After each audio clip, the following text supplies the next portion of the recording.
Estudio sobre las estrategias de Satanás. En 2 Corintios capítulo 2 versículo 11 dice: para que Satanás no gane alguna ventaja sobre nosotros, pues no ignoramos sus maquinaciones. Si necesitas un repaso de lo que son las maquinaciones, aquí está un resumen. Que Dios te haga un poderoso guerrero. Número 1.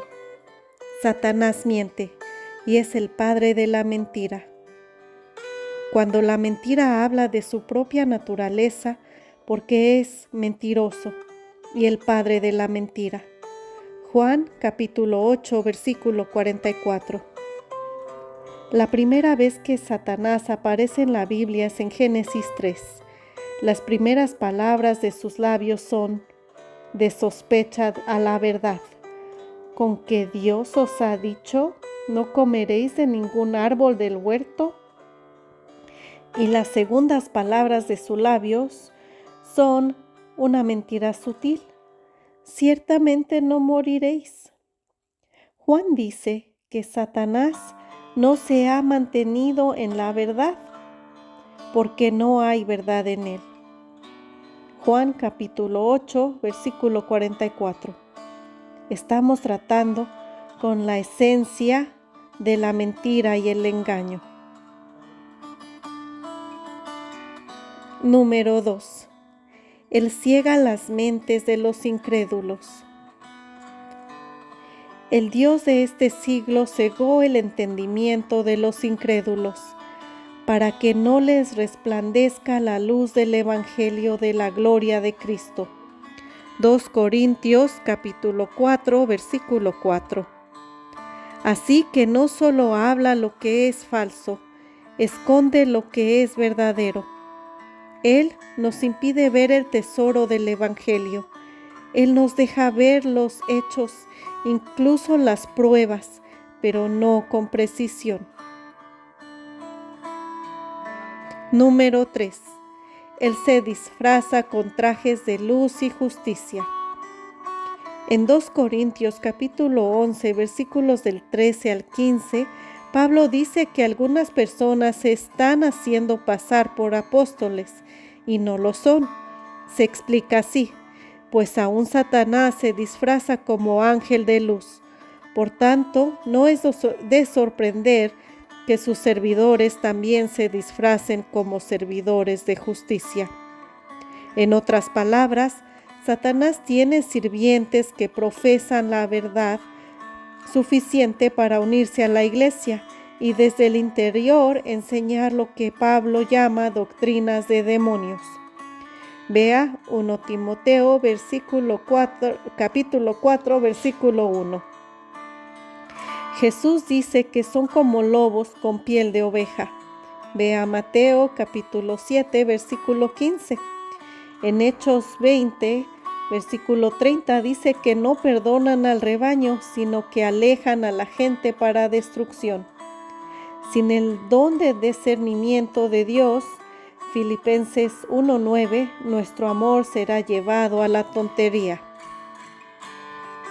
Número 4. Satanás hace señales y maravillas. En Mateo 24:24, Jesús advierte: porque se levantarán falsos cristos y falsos profetas, y harán grandes señales y prodigios, de tal manera que engañarán, si fuera posible, aún a los escogidos a sí mismo. 2 Tesalonicenses capítulo 2 versículo 9 dice: inicuo cuyo advertimiento es por obra de Satanás, con gran poder y señales y prodigios mentirosos. La Biblia nos da instrucciones específicas sobre cómo reconocer falsos milagros. Sin embargo, la Biblia da instrucciones específicas sobre cómo reconocer falsos mensajeros. Por sus frutos los conoceréis. Mateo capítulo 7 versículos 16 y 20. 1 Juan capítulo 4, versículo del 2 al 6. Explica: en esto conoced el Espíritu de Dios. Todo espíritu que confiese que Jesucristo ha venido en carne es de Dios, y todo espíritu que no confiese que Jesucristo ha venido en carne no es de Dios, y este es el espíritu del anticristo. Ellos son del mundo, por eso hablan del mundo, y el mundo los oye. Nosotros somos de Dios. El que conoce a Dios nos oye. El que no es de Dios no nos oye. En esto conocemos el espíritu de verdad y el espíritu del error. Número 5. Satanás tienta a la gente a pecar. Esto es lo que hizo sin éxito con Jesús en el desierto. Quería que abandonara el camino del sufrimiento y obediencia. Vea Mateo capítulo 4, versículo del 1 al 11. Esto es lo que hizo con éxito en Judas en las últimas horas de la vida de Jesús. Vea Lucas capítulo 22, versículos del 3 al 6. Y en 2 Corintios capítulo 11, versículo 3. Pablo advierte en contra de esto todos los creyentes. Pero temo que, así como serpientes con su astucia engañó a Eva, vuestras mentes sean desviadas de la sencillez y pureza de la devoción a Cristo.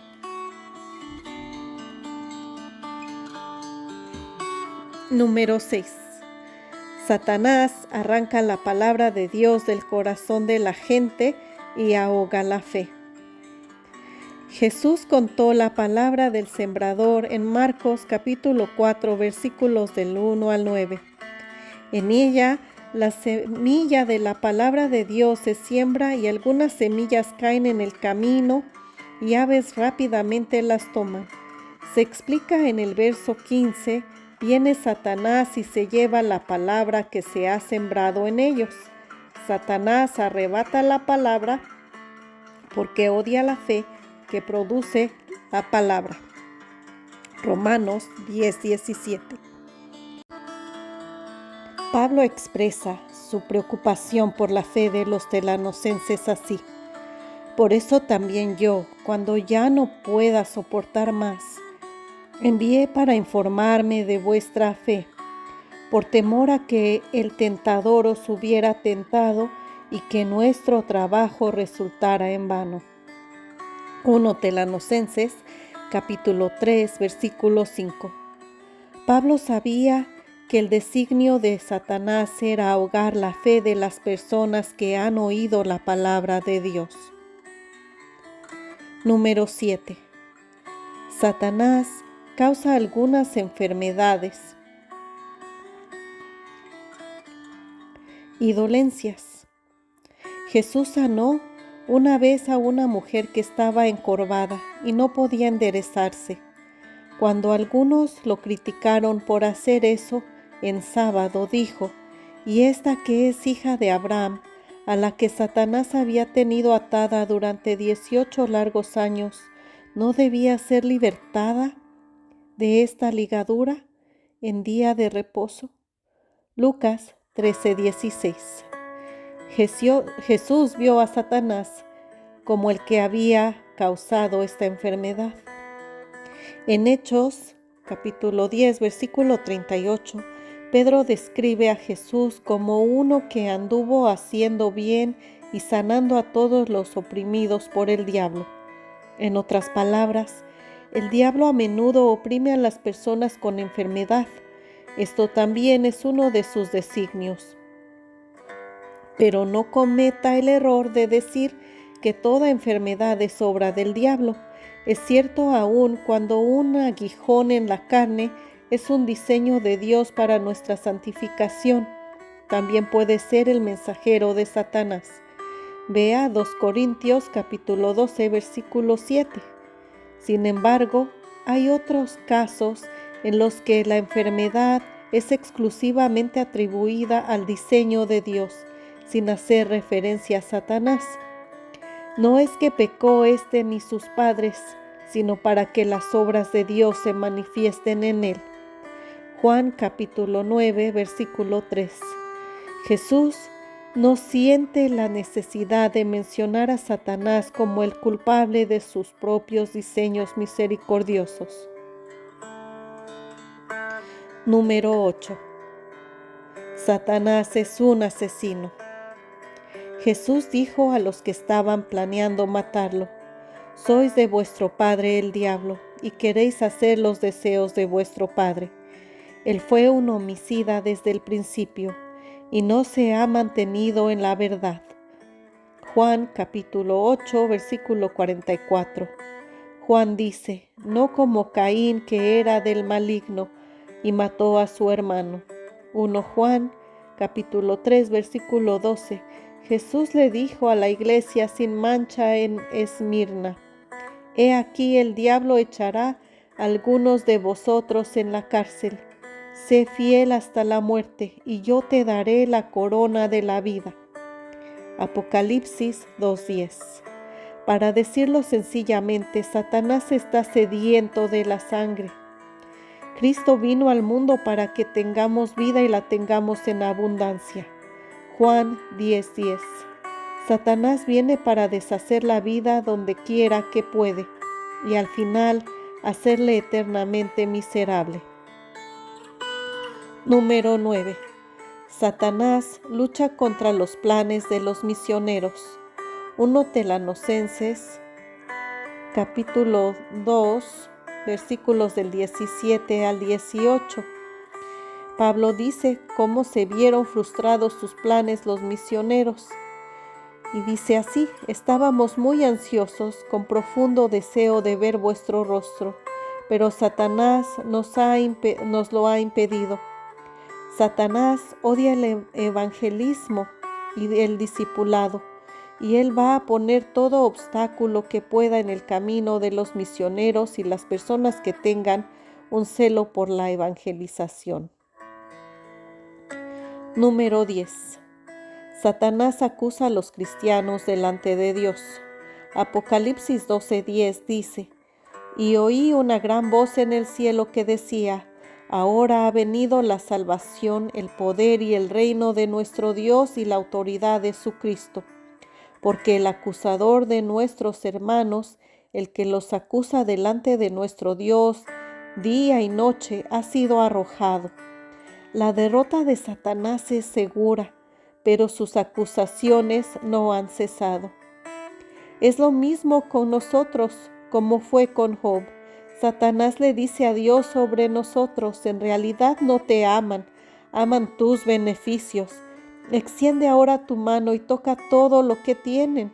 Verás si no te maldice en tu misma cara». Job 1:11.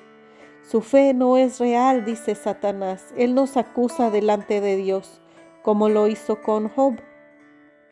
Pero una cosa gloriosa que los seguidores de Jesús tienen es un abogado que vive perpetuamente para interceder por ellos. Ve a Hebreos capítulo 7, versículo 25. Satanás no ganará. En 1 Juan capítulo 3, versículo 8 dice: «El Hijo de Dios se manifestó con este propósito, para destruir las obras del diablo». En Hebreos 2, capítulo 14 dice: «Él igualmente participó también de lo mismo, para anular mediante la muerte el poder de aquel que tenía el poder de la muerte, es decir, el diablo». En Colosenses 2, versículo 15, dice: «Y habiendo despojado los poderes y autoridades, hizo de ellos un espectáculo público, triunfando sobre ellos por medio de él». En Marcos capítulo 3, versículo 27 dice: «Pero nadie puede entrar en la casa de un hombre fuerte y saquear sus bienes si primero no lo ata. Entonces podrá saquear su casa». Apocalipsis 20:10 dice que un día la guerra habrá terminado y el diablo será arrojado al lago de fuego y azufre, y será atormentado día y noche por los siglos de los siglos.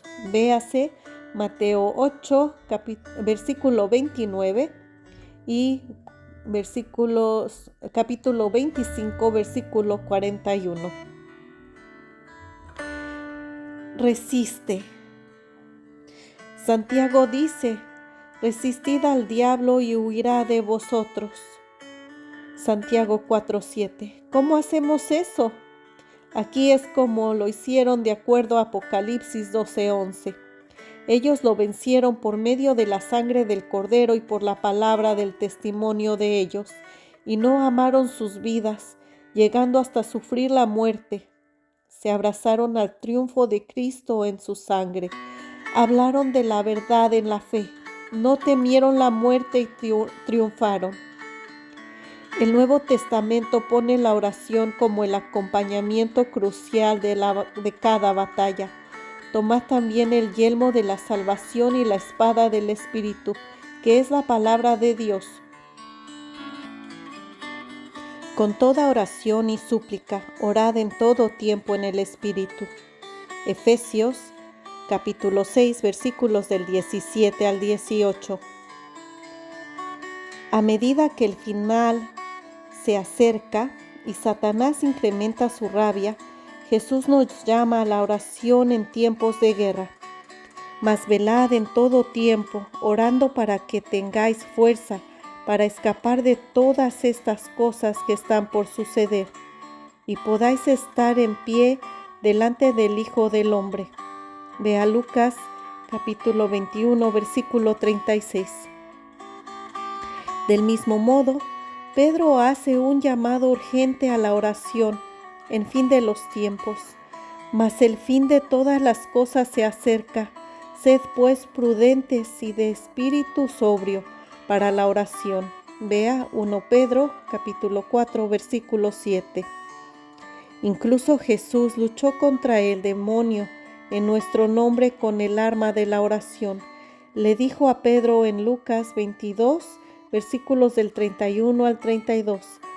Satanás os ha reclamado para zarandearos como a trigo, pero yo he rogado por ti para que tu fe no falle. Así que Jesús nos ilustra la oposición de una amenaza específica satánica con la oración. Y por supuesto, Jesús nos enseñó a hacer de la oración una arma diaria para la protección general. No nos metas en tentación, mas líbranos del mal. Mateo 6:13, es decir, que nos libre de la tentación exitosa del maligno. No hay zona neutral. La pregunta no es si usted quiere estar en esta guerra. Todo el mundo está en ella.